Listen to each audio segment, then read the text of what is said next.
Welcome to this week's episode of Tell Me More. We're talking about the 10 Commandments. And I want to put something on your radar. We are having a live recording of Tell Me More Sunday night, June 23 at 6 p.m.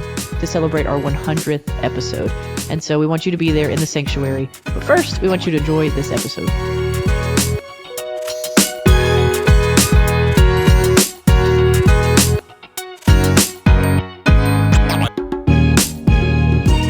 All right, well, it's Tell Me More time.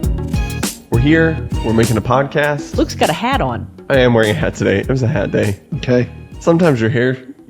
I get that. I don't know if you understand this. Yeah. When has D-Dub ever had a bad hair day? Wow, look at y'all.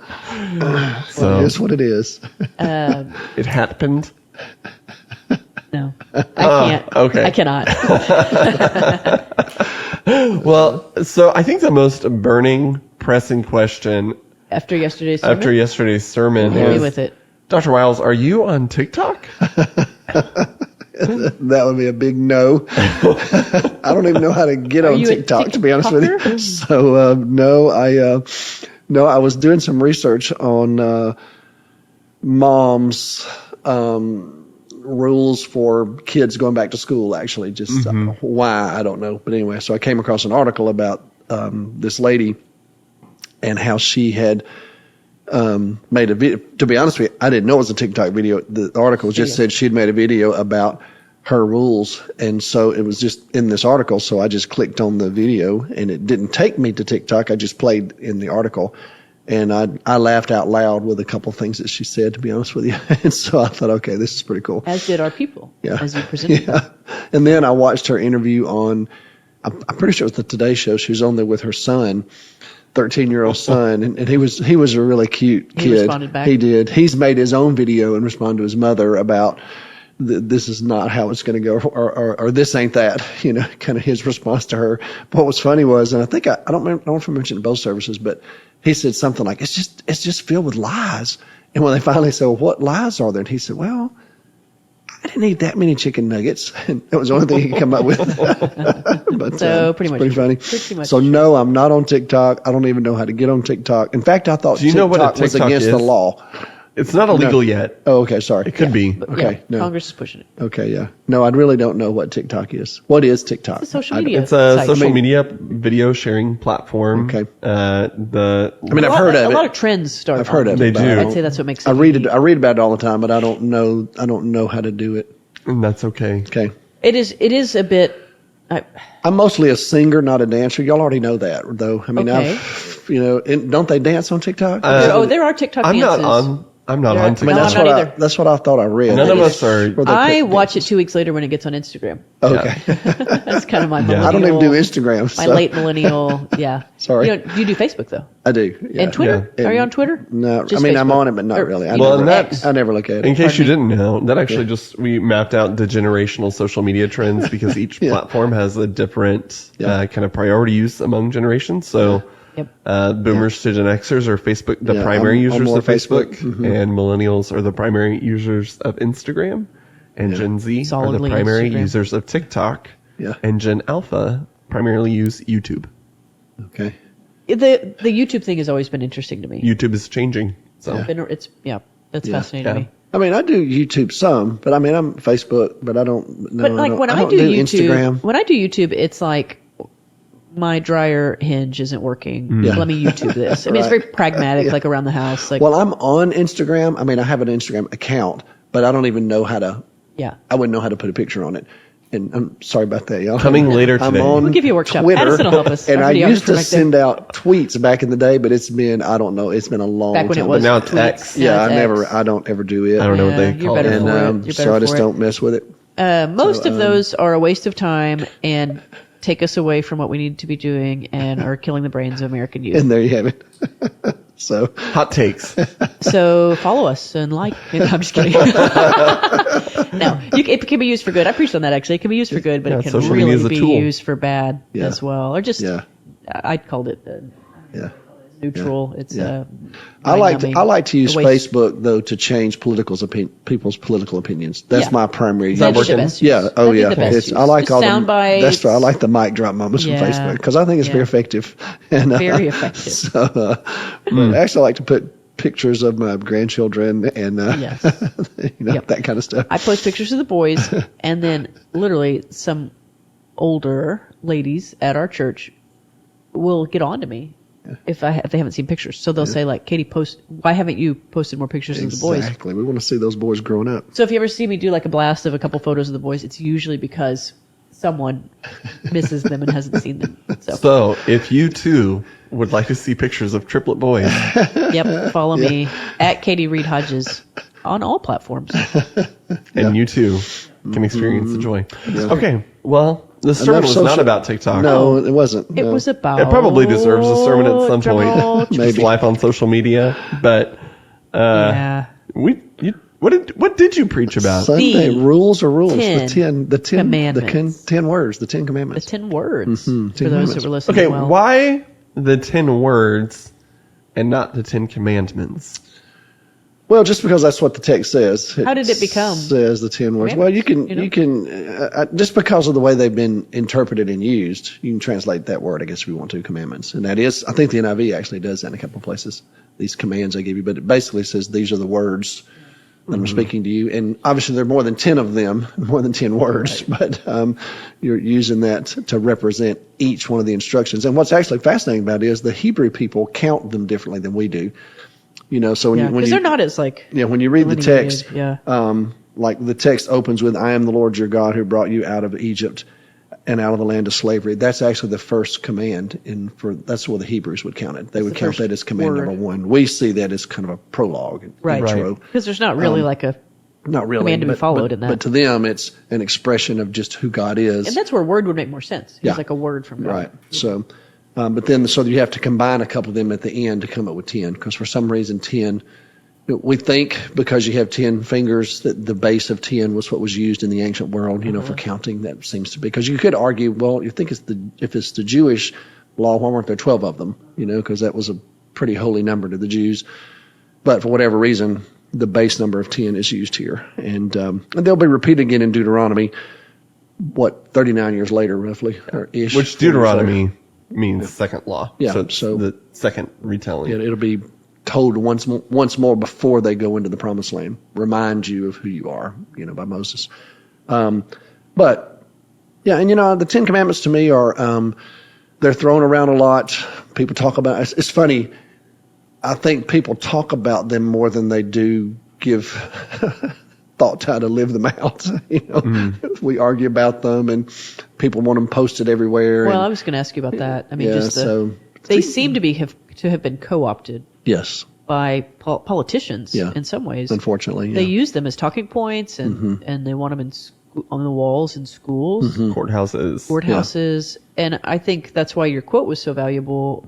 And I don't want to put words in your mouth, Dr. Wiles, but just to say these are actually about relation to God. That's right. They're not just blanket laws for a society to function well. Yeah, I mean, you could argue that the laws in America are based upon a Judeo-Christian ethic and worldview, which I believe that to be true. So the 10 Commandments probably are at the heart of a lot of what we have based our laws upon. But the original context to me for the 10 Commandments is God has redeemed a people, and they don't know enough about him. So how are they going to serve him if they don't know who he really is? And I'm saying that respectfully because obviously these people had some knowledge of God. These are Jacob's children. And so, they've got stories and all that. However, they've lived for generations as slaves in Egypt, and they've been influenced by Egyptian culture. I just don't think there's any question about that. I think they have been influenced some by the worship practices of the Egyptians. And that was that was the water that they lived in or they swam in. How could they not be? Well, we have to think about it too. Up to this point, there really have not been prescriptions placed upon them. This is how you are supposed to live as God's people. This is what your worship practices are supposed to be like. There's no temple. There's no tabernacle. They have, God spoke to Abraham Abraham had some kids. We descend from those kids. That's right. God spoke This to is who we are. Jacob. So now I think what's happening is God is bringing these people into nationhood, but they're going to be his nation. They're going to be out of all the earth, his treasured possessions. So the question is, who is he? Mm-hmm. And what does he expect from them? And that's, to me, the essence of the Ten Commandments. This is the God of redemption, the God of Israel, saying, here's how you're going to relate to me. If you're going to be mine, here's how you're going to relate to each other. And as you relate to each other, you're actually honoring him. If you live according to these commands. And I love, actually, I think there's great beauty in them because on the one hand, they're specific enough to have substance and meaning, but there's enough generality to it to where you have to find the way to apply them. So for example, when the Bible says, remember the Sabbath. Now the NIV, you always have to make interpretive decisions, particularly with Hebrew. It's true with Greek too. Greek, I know I'm just more of a Greek guy. We've talked about that before. Mm-hmm. Greek is very precise, typically. Now there's obviously still room for interpretation when you're in translation decisions when you're translating the New Testament, but it's particularly true in the Old Testament. So, for example, in verse 8 of Exodus 20, the NIV translates it like this: remember the Sabbath day by keeping it holy. You could translate that just as justifiably, remember the Sabbath day in order to keep it holy.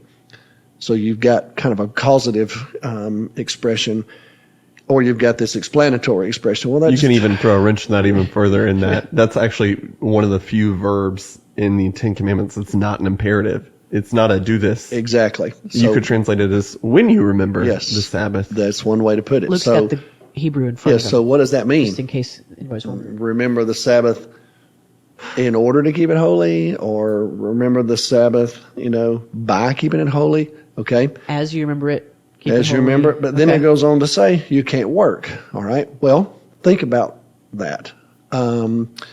There's this idea that God is protecting the people in the lower echelons of society, that you can't force them to work on that day. You're going to honor them. You're going to give them that day with their families and with him. But we also all know there are things that happen that require what you might consider work. And so, the Pharisees, by the time you get to the New Testament, there are going to be so many oral traditions about what does do not work mean, because you're not specifically told clearly in this text, which to me is a part of the beauty of the Ten Commandments. You're given the essence of what God expects. You're given a core principle, a core value. Now, you're going to have to figure that out in context of relationship with him, with one another, how not to violate it. And so, it's going to be a challenge, which I think it was intended to be. It was intended to be a time for you to have conversation as God's people. Well, how do we do this? What does this mean? My ox is in the ditch. I'm not supposed to work on the Sabbath. Well, saving the life of your ox, who's maybe about to drown in a flood, God would consider that being more worthy of your work, of your love for the community, than just saying, I can't work on the Sabbath. Because Jesus will come along later and say, well, actually the Sabbath was made for us, not us for the Sabbath. So that to me is just how it is with the Ten Commandments. You shall not murder. Okay, you shall not kill. Well, there are going to be opportunities or situations where taking another person's life is not necessarily considered a criminal or sinful. You've got to figure that out in community and with the understanding of who God is as God further reveals himself. So I look at this as us kind of being in the kindergarten, and I'm saying that respectfully. It's the Ten Commandments. But my wife, who is a kindergarten teacher, would say kindergarten is mostly about teaching people how to be human. So. Yes. And so that's, to me, what's happening. You're learning right now, this is how you're going to behave. And that's why I like the specificity of it, but I also like the generality of it, so even honoring your parents. Okay. What does that mean to honor your parents? What does that mean when you're 60? How do you honor your parents, when you're 60 and your parents are 85 or 90? Well, I think it means something. It's something you carry with you, but you got to figure out how to do it. What does it mean when your parents aren't great people? Correct. That becomes complicated. Exactly. Right. So And that's part of the beauty, to me, the enduring nature of the Ten Commandments. I do think if you isolate them, though, and try to reduce the Ten Commandments to just this abstract statement about life in general in society, then you're pulling out the theological essence of it, in my opinion. Well, God clearly didn't think this was enough law. Correct. Because he proceeded to give got a whole lot of other stuff, right? 2 more books about it. Exactly. Well, and I mean, I think my critique of pulling them out and using them in like a legal sense, taking them away from the spiritual, religious, God-given sense, is that some of them just don't translate to law. I mean, they're certainly not things that we would want to make litigious, that we would want to arrest someone for. Or, so to say that they're good, but not think about the way we might enforce something like keep the Sabbath, keep it holy. Right. I think we get into some... Yeah. Thou shalt not murder is a little bit more That's a little different. When you look at the ones that relate to God, the first few, how do you make law? How do you keep law? Well, some countries still do this. But about misusing the name of the Lord. Right. That's very abstract. That's right. It is. And so when you remove that from a religious relationship with Jesus, now. Then what? Yeah. Well, then, yeah. What do you, I mean, That's right. what's the purpose? And is it Exactly. control? That doesn't look like Jesus. Is it manipulation? We just need to be careful Right. when we really think about what we're getting behind, I guess. Yeah. Well, and then having these, if you were to go to most parts of Europe, like Germany, Scandinavia, still actually close, like you don't operate businesses on Sunday.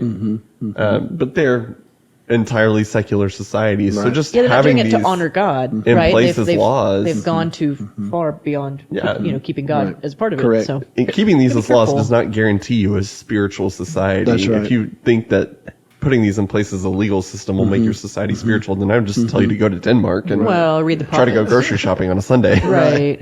Or read the prophets who say, you honor me with your Right. lips, But if your you heart's not in it. if you want to take it and apply it, though, in the context of your own faith, Right. that's different to me. So, for example, I've read numerous interviews with the Cathy family, Truett Cathy, then Dan, his son, They're the Chick-fil-A Chick-fil-A owners. right? Yeah, they're not open on Sunday. And when you go back and look at Truett Cathy, one of the things he said was that, okay, Sunday's a day of worship for me. It's a day of rest. It's a day for me to be with my family. I'm not going to work on Sunday. I personally am not going to work on Sunday. So I'm not going to ask anybody who works for me to work on Sunday.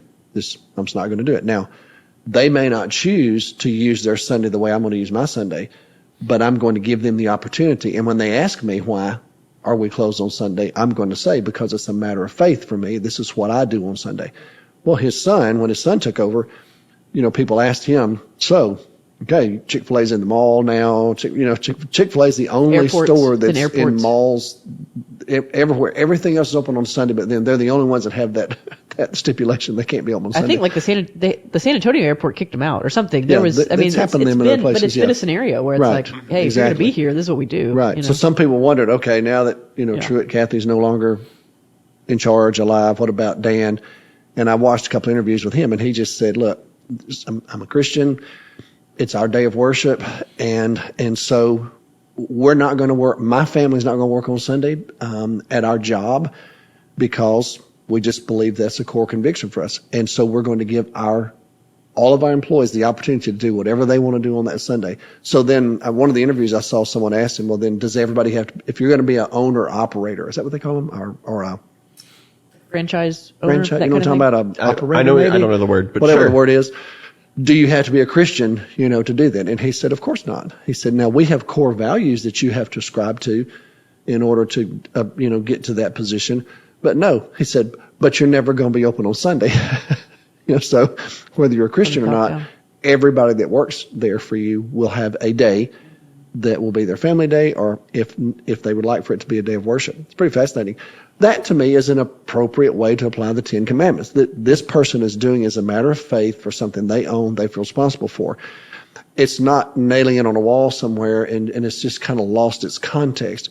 But I think it has the right spirit too, because that commitment Yeah. has. Oh, I mean, that's the thickest one because it talks about how you treat everybody underneath you. Your Yes. your female slaves, the That's right. foreigner among you. That's So right. if you are a CEO and you're making these faith-based decisions Correct. that bless the little people, that Right. feels like you're doing it the right way, the That's Jesus right. way, right? And particularly if you're doing it out of the context of a relationship with God and it's Exactly. something you believe in, I like that. And I think that that to me demonstrates the essence of what the Ten Commandments are all about. Figuring out how to do that in your life in the context of your relationship with God. I understand that people think, well, we need to have these in public places and all that, for our kids to see them and all that. I understand that argument, but what I would say is there are ways to do that. The Ten Commandments are not magic. That's not it. And as I said in my sermon Sunday morning, if people lived by the Ten Commandments, would the world be a better place? Well, of course it would be. But to me, the way to embrace the Ten Commandments is to be in relationship with the God who gave the Ten Commandments. So if that becomes the reality for you, well, this is the kind of thing that will start taking care of itself, because you'll start wanting to know, what does God expect of me? Because I think that's exactly what Israel wants to know right now. Okay, we're about to go. Who is this I think God? in their mind, Exodus 20, they're on the heels. I mean, they've just escaped. I feel pretty confident that all of them thought, give us a couple of weeks and we're going to be in a brand new place. We're going to be in the promised land. What are we going to do? How's it going to be? What's expected of us? So right off the bat, God says, well, okay, here's what I'm going to expect from you. They certainly had no idea they've got 40 years ahead of them, Right. before they actually make their way in the promised land. And that's why I think you get it repeated in Deuteronomy, because I think Moses is saying, okay, it's been a new 40 generation. years. Yeah, and y'all just need to know we met the Lord on Mount Sinai. Here's what he told us, and it's just as valid for you as it was for us.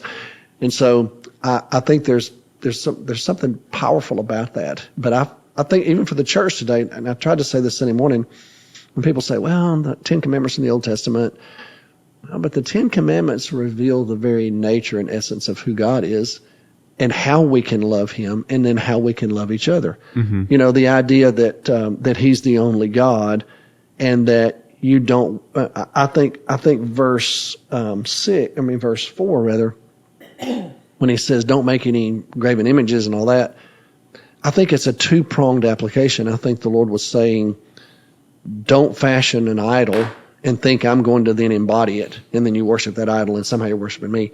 You don't do that for me, but you can't worship me the way these other peoples worship their gods.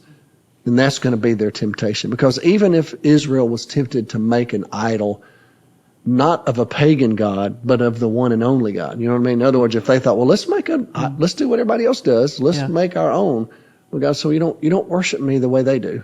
You worship me by living this out that I'm sharing with you now. Yeah. In what image would you make God? Yeah. You know what I mean? Yeah. I mean. Yeah. Because he's made us in his image. I mean, it's right. So from the beginning. It's different. It's already happened. It's different. Yeah. And it's like he owns it's his name is Try to make a statue of God. See what it looks like. Yeah. I mean, you can't do it. It's entirely different. It's Right. entirely other. So. Well, and I think too, one of the themes in the Old Testament that we sometimes underestimate as modern readers is one of the dominant themes, if we think of this from a literary standpoint, is chaos versus order. Mm-hmm. So the ancient world believes in gods of chaos, that creation is chaotic, that the worship of those gods is chaotic. I mean, we're talking all horrible practices of worship, child sacrifice, mass orgy type thing, and just the most chaotic, denigrating, hedonistic things you can think of. And that's the ancient world that they live in. Their origin stories of God and man are bloody and chaotic and angry. And so God... And that's how humanity maybe just slipped through the cracks and managed to make it. Yeah, but nothing like born out of love and with purpose and no order. intentionality. No. And so for God to say, don't make an image, is to really kind of become this encompassing term of, I actually want you to live as an orderly people in a world saturated in chaos. That I want you to live in a way that gives people dignity and value, because you used to be slaves. You're not going to treat slaves the way you were treated. Right. You're going to be a different kind of people. And that's what this is really about. It's kind of that reinforcement again of God's not a God of chaos. And that pops up time and time again in the Old Testament. You can think about like when it talks about Leviathan in later parts of the Old Testament. That's a chaos god named Lotan. That's getting referenced from another ancient Near Eastern religion. So time and time again, God is saying, I'm not a God of chaos. I'm a God of order. You think about how that carries over into the New Testament when Paul talks about orderliness and worship in Corinthians. So Yeah, God is again setting his people up to live orderly lives that give dignity to others, because that was not the ancient world. Right.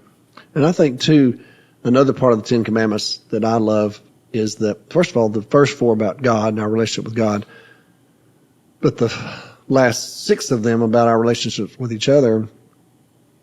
One of the things to me that's underlying it all is that your behavior affects the community. Mm-hmm.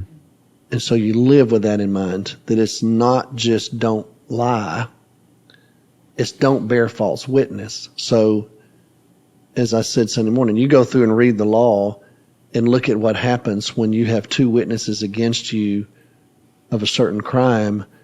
The penalties are really harsh.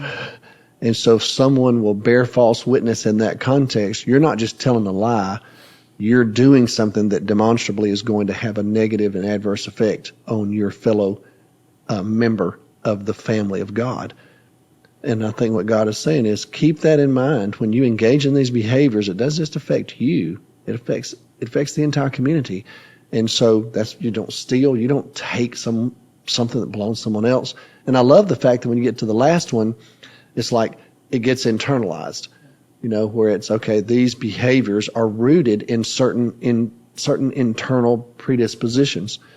So then the Lord says, well, just don't desire any of that. Don't covet it. And then that way it'll. Once again, not really an enforceable law. Right. But exactly. Your spirit, your posture. It's inside right? of you. Yeah. And then that way it reduces the constant comparison. And then from there, you allow your fellow member of the family of God to live and flourish as they can, and then you live and flourish alongside them. So it's also about flourishing. It's about living in accountable relationships, about living in community with God's people. And so that to me is also a huge statement about God, that he wants you to live in such a way that you don't just care about yourself. You don't just always think about how this is going to affect me. You live responsibly because you're in a relationship with other people. That's one of the ways you honor him. You live in a relationship with him, and then that actually colors everything about you as a person. And I love the fact that Jesus will take some of this and say, okay, you've been told that you're not to commit adultery. That is correct. Jesus will go ahead and say, well, let me just internalize that for you. If you're constantly going to live in an environment of lust, if you're going to constantly be engaging in that kind of internal dialogue, if you will, where you've actually already violated the spirit of what God intended in the first place. Mm-hmm. So the Ten Commandments take on an even deeper kind of relevance for Christians. That's why I think when we dismiss them, we're doing them a disservice, because why would I dismiss something that Jesus took very seriously, and even helped me understand it more deeply, that it's more than just what I do. It's how I do what I do. It's what's actually going on inside of me, which will connect to what Jesus will tell us. You do all these ceremonial things, wash your hands all the time. Why don't you look inside? Yeah. Why don't you look inside your heart and realize that all these behaviors flow out of the darkness of your own heart. The cleansing's got to happen on the inside. So Jesus is going to take this to a whole nother level. That's why I still have a deep appreciation for the Ten Commandments. And I feel like they're the kinds of things, this is a part of what I impress on my children. This kind of teaching to help our children understand these are the things that we don't do. And let me tell you why we don't do them. Do you see how this affects other people? Just how disrespectful that is of other people, and how this dishonors God. Just like abusing God's name, taking God's name and using him however you want to use him, as if you have the right to somehow use God for all of your endeavors and all of your actions and your commitments, and you're going to just pull him into everything that's yours and somehow justify all of what you do by adding his name to it. It's like the story that was told about Abraham Lincoln when they're in the middle of the Civil War, and someone said to Lincoln, man, I sure am glad we've got God on our side. And Lincoln looks at this general and says, I'm just hoping we're on God's side. Mm-hmm. I mean, the very fact that you think. For those that have ears to hear. Well, and so too often I think we've read this commandment, and I stand by this interpretation of it too, but is that I'm not going to say, oh my, fill in the blank there. Right. You're gonna throw God's name out. So I don't loosely. do, and we teach our children not to do. Correct. Yeah. But don't if you throw that think out. that's all it is, you've actually You missed it. that's the You've missed tiniest That's right. portion of what that commandment's That's about. right. It's one expression of it. Right. But and certainly in the Old Testament, they would honor literally saying God's name very carefully. Yeah. So that is Yeah. part of Of course. part of it. Yeah. Part of it. Yeah. Not Exactly. all of it. So it is. Then I'm there's- not but going then to there's this use whole God's other- name as a curse word. That's right. Because that would honor. I mean, that is a biblical. Absolutely. Yeah, especially in the Old Yeah. Testament. And that's one But tangible that is the way to do tip it. of the iceberg. Exactly. Luke, You're go right. on. It is a way Keep to do going. it. And I always cringe when I hear people do it because I realize that to me you're in violation of something God specifically said.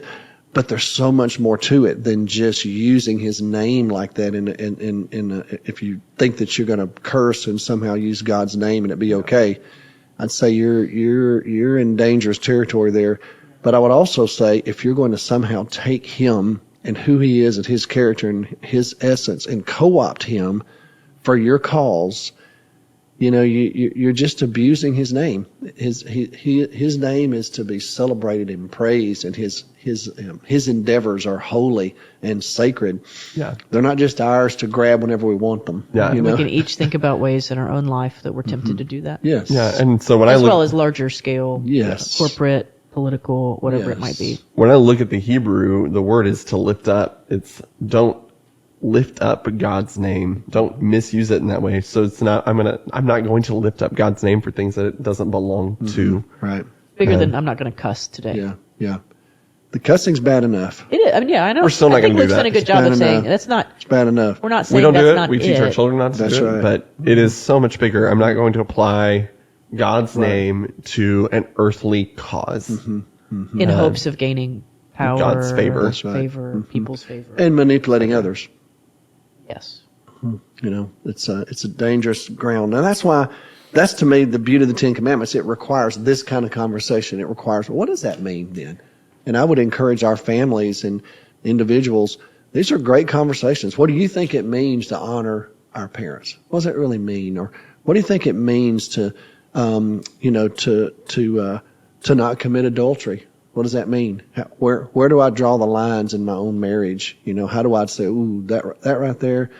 These doors get closed because if these doors don't get closed, then what happens to me, it leaves a crack there for me because we're all human and we can fall into things if we're not careful. What does it mean to not abuse God's name? I mean, these are the kinds of conversations the people of God should continue to have. And I think, Luke, I'm stepping on your territory, but the non-Christians that are observing the way Christians are living are very sensitive, very critical right now of us using God's name in vain. So, I mean, all the way from Christian clothing lines. What are you doing? Are you using Scripture just to float your finances, or are you really? I mean, there's valid questions all the way up to just our churches.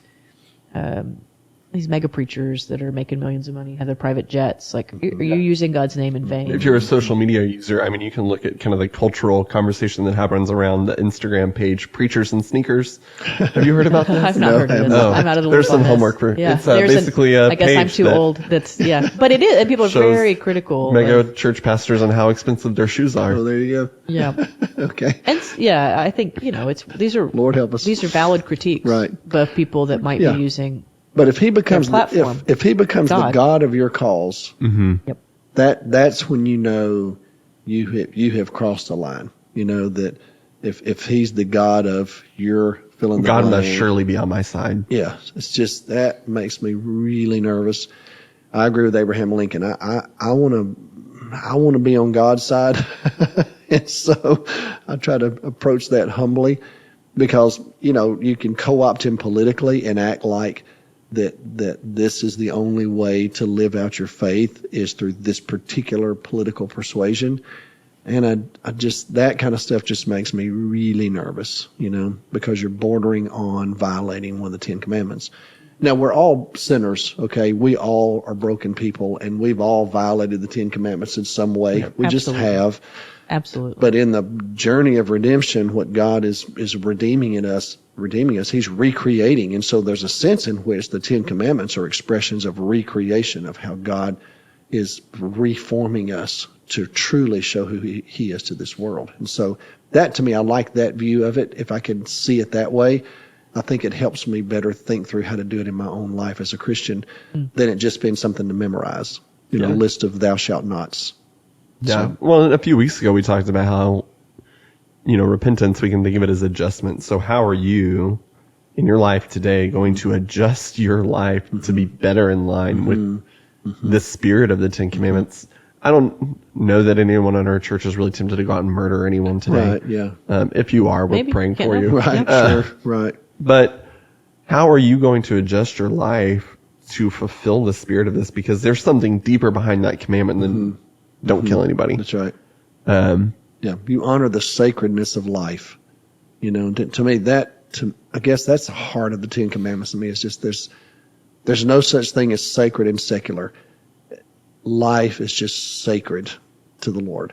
And so he's the Lord of all of it. And that's why I think the Ten Commandments are so powerful, because it touches our lives in our relationships all the way down to our thoughts and the intents of our hearts. And so that's why I think they're endearing and enduring. And like I said, it's better than to just there's nothing wrong with memorizing the Ten Commandments. I'm in favor of that. But as we do that, it's the application is the point. So anyway, it's awesome. It is. I love it. Okay, can I say one thing before we log out of here? Hit us with it. We've picked a date for the live Tell Me More. Wow. You ready? Oh, wait. Oh, yeah. Where's the drum roll? I'm not sure the volume's We'll up do a on, big though. cheer. I don't know that the sound buttons will work today. Here, we're not doing it. Never mind. It's okay. It June is. 23rd. It's a Sunday. We're going to do it Sunday evening, June 23rd at 6 p.m. in the sanctuary. Wow. What? One live recording Live. to celebrate our 100th episode. Wow. So you heard it here first. Look at us. Start organizing your Put it on summer your calendar. It'll be really fun. So more to follow. More to follow. I think there should be a t-shirt cannon. So if you have a t-shirt cannon. If you would like to donate a t-shirt to God. Wait, did I do it? Okay. Wow. No, man, press We're the line. excited, and I don't mean to great. take your outro. No, I think that was a great thing to say. Okay, do it. I'm excited. So, yeah, Excited June about it. 23rd, Sunday evening. Be there or be square. Amen. Thanks for watching, everyone.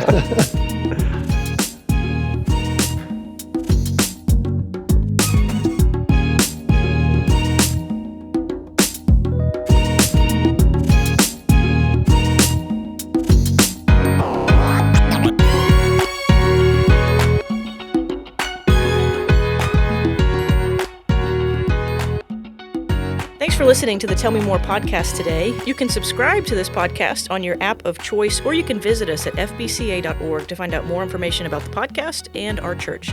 Thanks for listening. Have a good day.